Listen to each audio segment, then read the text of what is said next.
সিংহের হালুয়াঘাট উপজেলার করৈতুলি স্থলবন্দর সীমান্ত এলাকা থেকে আপনারা দেখছেন যে ভিডিওটি এখন দেখছেন সেটি হচ্ছে বন্য হাতির একটি দল। তারা কিন্তু ভারতের সীমানায় এখনো অবস্থান করছে এবং বাংলাদেশের এখানে যারা লোকজন দেখছেন তারা কিন্তু উৎসাহিত লোকজন এবং যারা চাষি আছেন তারা এখানে দাঁড়িয়ে আছেন এবং তারা প্রস্তুত নিচ্ছেন এই যে হাতিগুলো বাংলাদেশে প্রবেশ করছে। হাতিগুলো আপনাদের একটু দেখাই এবং এখানে কিন্তু অনেক ফসলি জমি আছে যেগুলোতে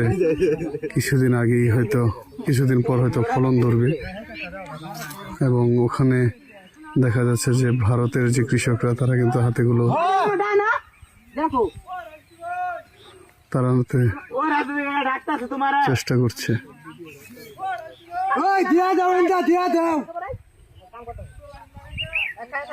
না বলে এটা লাগাবো এই যে নিচে তারেরটা দিয়া দাও এটা তাইলে ওটা বাইন্দা তুই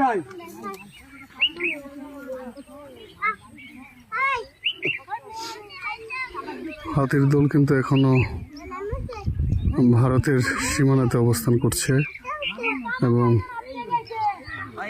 তারা গর্জনও করছে। পরিবেশটা চমৎকারই ছিল আমরা দেখছি এবং সাধারণ উৎসুক জনতা যারা আছেন তারাও কিন্তু দেখছেন আসলে এই হাতিগুলো এবং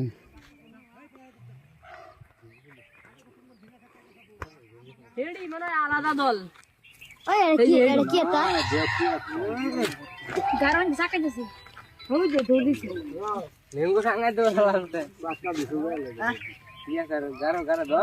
আবার দিচ্ছে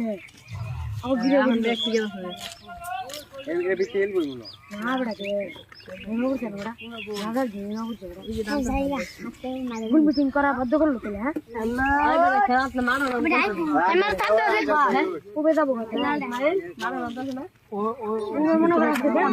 কৃষকরা আসলে খুব চিন্তায় আছে এই মুহূর্তে। এই হাতিগুলো কিন্তু এখন বাংলাদেশের দিকে আগাচ্ছে এবং কৃষকরাও তাদের ফসল রক্ষার জন্য আসলে তারা প্রস্তুতি নিয়ে রেখেছেন। এই হাতি এবং মানুষের যে খেলা বা লড়াই যেটি বলেন সেটি কিন্তু এই সীমান্তে এটি প্রতিদিনকার নিত্যদিনের ঘটনা। কাঁটাতারের